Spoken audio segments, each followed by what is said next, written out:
think that some of our riffs kind of fit in with the Lacuna stuff. They have some sludgy, doomy stuff too. I think that we kind of fit with them a little bit better than the other two bands. Although I think it's a great contrast. It's kind of fun being kind of the odd man out in a way. We all love the other bands. We've grown to like them a lot as friends and musicians. But it is kind of cool, especially being the opener, because there's no precedent set before us. It's not like the crowd's expecting anything. We kind of just come out of the dark and start playing weird shit, and they don't know what's going on. And most of the time, it's been good. Yeah, it's been cool because they actually start to get the song after a while. And I mean, some people have shown up that have already heard us before, which is pretty cool. So we didn't really expect that half the time. So yeah, it's been really fun.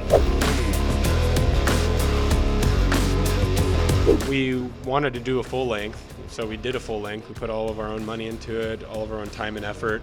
Got a pretty good recording, good mix by Matt Bayless. Did a great job. Released it on our own in our hometown. Had a great release, and then didn't tour. Didn't really follow up with anything. We didn't really know, how to. We didn't have management. We didn't have label backing us, so it kind of just sat there. And then started getting played on XM, Sirius XM Liquid Metal by Jose Mangan, and got it in his hands, and that changed everything. And then all these few labels started paying attention to management, and then stuff started to happen. Take it, Jeff.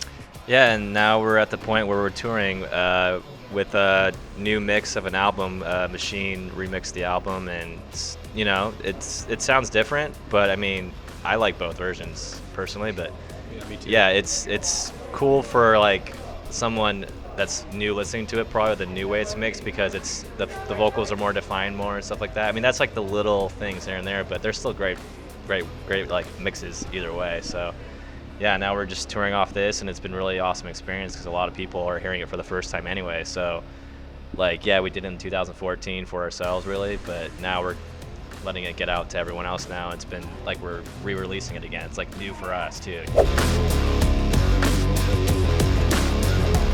Sometimes we just write a riff and he'll just be in there with us and write lyrics to it. A lot of times he has lyrics that he just tells our singer, Justin, to just like, I got this idea, like roll with it kind of thing. I mean, they've known each other since they were like 3. So they're like totally on the same page with the music style and all that stuff. So he definitely is like an extra ear with the idea of like one extra ear. One extra ear. A giant ear. A set of ears. Hairy. And he's definitely helps out a lot other than just the lyrics too, like the vibe of the song too as well. He's a masseuse. He rubs our toes, nibbles on our ears. He likes to do this a lot. Yeah, he's the beard rubber.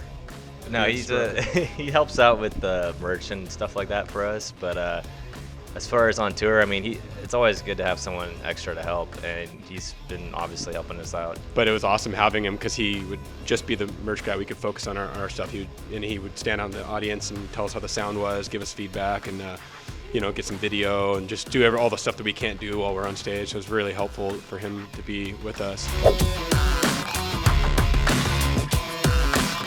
I think Orange County has a tradition of a lot of bands, a lot of hard bands, hardcore, punk, metal, and it kind of just died out over the last 10 years. It just hasn't been much since the new metal stuff. After that, it kind of dwindled, and it's just been kind of a wasteland around there. Not a lot of venues to play at. Now the Observatory opened, and then we got the Wayfarer. I got a couple, but there's not much of a scene there, and so we're trying to come out of the ashes of that burnt out scene and make something. I mean, we don't really make it a purpose to do that. We were just trying to make music, but just so happens we're coming out of a very rich history of that in that area, Yeah, and Century Media knows what to do, Yeah. and where in the areas that we don't, we know how to make the music and play the music, and they know how to promote and get it out there and get our name out there. And we're in advertisements at festivals and stuff, and every time we go into, somebody's like, oh yeah, I saw your thing, or I heard your song, and they show up actually to hear us. I'm like, whoa, that's like magic. Getting thrown on this tour with Lacuna, it's a top level band, world class, world famous, and great exposure, and it's fantastic getting our music to reach a wider audience is what every musician dreams of, and we're getting it. So it's really cool. And everybody at the label is super cool, nice, genuine people. And, there's no weirdness or what are they doing behind those curtains with our music. It's all just great. Yeah, they're like a family. Honestly, that's what it feels like. I mean, every person we've met, they're really nice, really humble, and like they're accepting of you like right off the bat. So it makes us feel more comfortable being the new guys too. So it's been a lot of fun for us, and we can't wait to do more like stuff like this. So Hey, we're Painted Wives. Make sure to subscribe to Louder Noise, the loudest noise on earth. I'm Jeff, and he's Derek. You forgot to say that.